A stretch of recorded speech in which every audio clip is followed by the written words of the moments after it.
What is going on, everybody? Jedi from the block here, and today I'm bringing you another Smite build video, and I wanted to bring one for Chronos because he got a new skin out, and he's just so powerful, and a lot of people don't use him. I see maybe once in a while people will go ahead and use him, but then there's people who never touch him, and I want to make it so you guys can try every god, and I want to make it so you guys see that Chronos is not a god to be sleeping on, and he will not definitely take crap from nobody because of his abilities. So you guys already see I'm level 20, and if you watch my other videos, you guys understand that I like to do this so I can get my full benefit, show you guys the max damage. I'll explain to you what happens early on in game, how to make things work. So I already went ahead and started. My abilities are all set. I have them all maxed out because, you know, with right now something's going on with my connection at home. I'm not sure what it is. But anyways, if you're playing Conquest or Joust, you always want to start off with stop line. Stop time, I mean. Then you want to go time rift and then accelerate and then your ult, obviously, when you can. For Joust players, just do all three and then just worry about, once you get all three, start worrying about your time rift, because time rift is where, when you're going 3v3, you just got to worry about laning and your enemies. So, let's go ahead and move forward here. With Chronos' passive, his abilities they all depend on where you have them. You see that little thing over in my corner? It's like a little clock spinning around. So, each of those benefit you in some way. So I'll pull up his passive. So section 1 heals you. Section 2 gives you 100% mana refund. Section 3, 20% magical power. Section 4 gives you magical power 35. And, you know, that's, yeah, pretty much. So, that being said, we're going to get started with his build.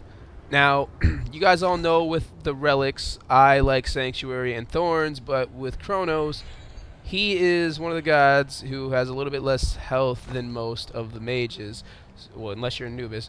But Meditation's good and Sanctuary are good for him. So we're going to go ahead and get this build started right away. With Chronos, you're going to want to go with Shoes of Magi because you want the penetration, the power, and the movement speed early on. You don't need to get this because you don't start off with a lot of mana, but the build I'm going to show you will give you more mana down the line. You won't really have to worry about it. Early on, you definitely want to get your blue buffs because that's going to keep you out there. You don't want to sleep on the blue buffs. People do it all the time. They just go straight for the red.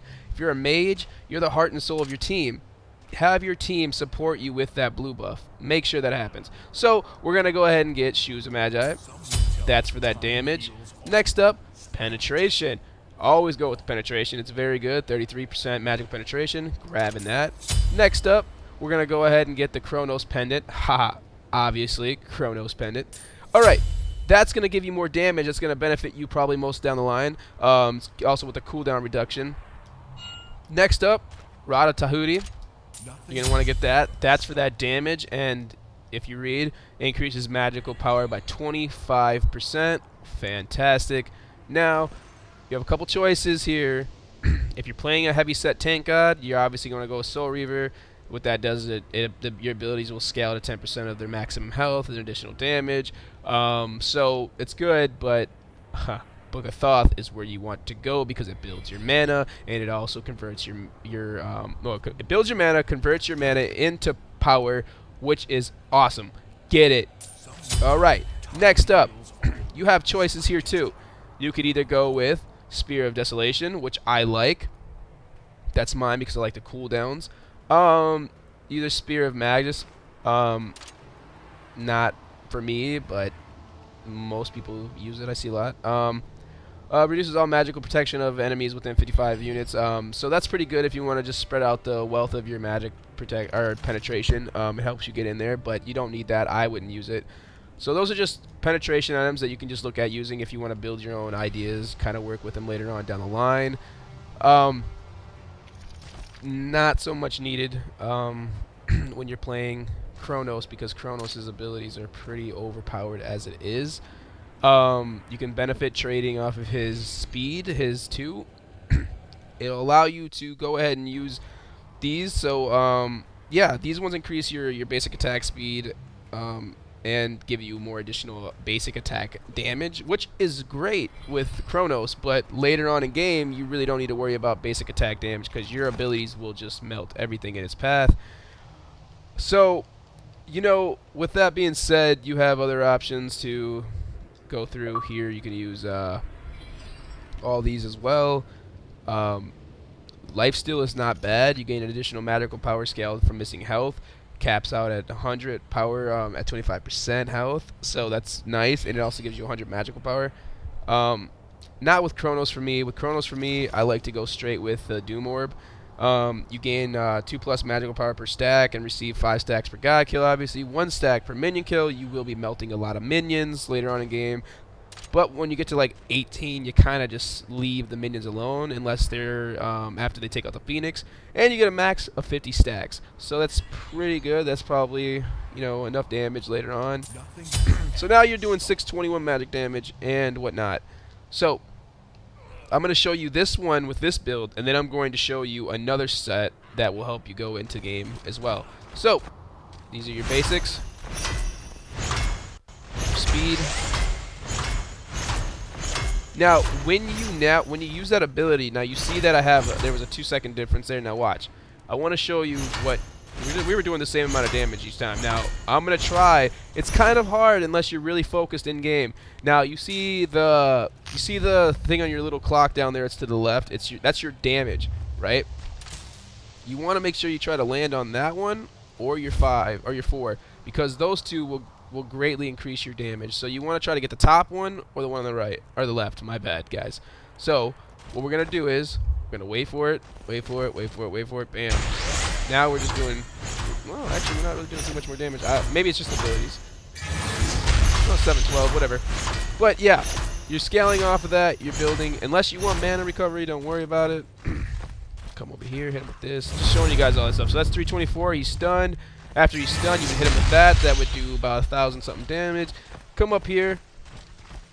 Now, you basically rely with Chronos on your 2 and your 1 and your 3, because those are the abilities that will just shred. So in the order that I'm going to show you, this is the order you want to do it in. So you want to come up in here, you want to hit your 2, hit your 3, hit your 1, and I missed. I feel like a damn fool. I missed, guys. But you see that I still melted him. You can only imagine what I would have done if I would have nailed that ability properly. I'm going to wait for it to come back. Come up. Hit him with that, hit him with that, like that. And you also remember, I don't have all my stacks either. I always like to explain that in the videos. You see what I'm doing without the stacks. Later on in game, the more you build on your stacks, the more powerful you're going to be, because you're going to be adding more mana. Your mana will be converted into power.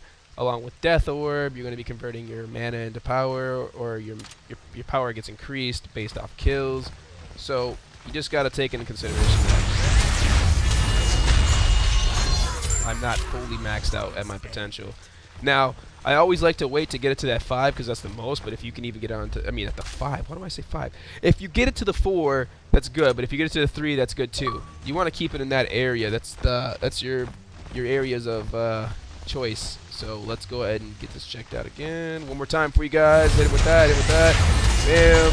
And done. Chronos is very powerful in every way. He has a lot of damage, and he only gets stronger. Like, I'm going to let him hurt me a little bit. It's going to take a little bit for him. I might do a video on Raw here soon. Raw is a very good guy, too. Very powerful. I've actually got I think I got a triple kill with him the other day, playing with him with his ult. Thanks to a Fenrir who set me up nicely. Okay, so now we are getting down to health. This is where you would use your ult, convert. Obviously, I can't get that much back because the fact of the matter is I waited too long. Now, I will be having some actual gameplay videos here coming out shortly. I'm not sure exactly when, maybe the next couple days, but I will be having some come out, because I know you guys are like, oh, I would like to see some actual gameplay of this. You know, talk is talk, play is play. So now we're gonna get rid of Death Orb just because it's not always a needed item. So now we're gonna go use my other favorite item. It's called the Warlock Sash. That is great because it increases your mana and it increases your health, and your mana is converted into magical power. So come in here. Now you got health. Look at that. Look at that. And it's just you have more health too. You're at 2,805 or 2,085 health. You are now set for health. You have probably enough to last you, because you're not gonna. If you get hit by a god that's an assassin, you're gonna go down. You're gonna go down hard. But that's why Chronos' ult comes in handy, because you can just use that, get away, and escape, and just avoid all problems. Well, now you guys see personally how much damage I could do with Chronos. I have some stacks, not all my stacks. Once I get that 75 and 100, I'd probably be melting everything in my path. I have a buddy who plays Chronos and only Chronos, you know, and he just tears it up. I've seen him start the game 7-0 with Chronos and just annihilate everything in his path. I'll try to get him on here and play with me one of these days. So yeah, guys, again, thanks for watching. I appreciate you guys' support, sticking around, helping me get my videos up. I'll have more videos out to you guys later on today. Thanks again. If you guys would please follow me on YouTube, subscribe, watch my videos. Jedi from the block, guys. Remember that, Jedi from the block. I appreciate your support. Thanks a lot.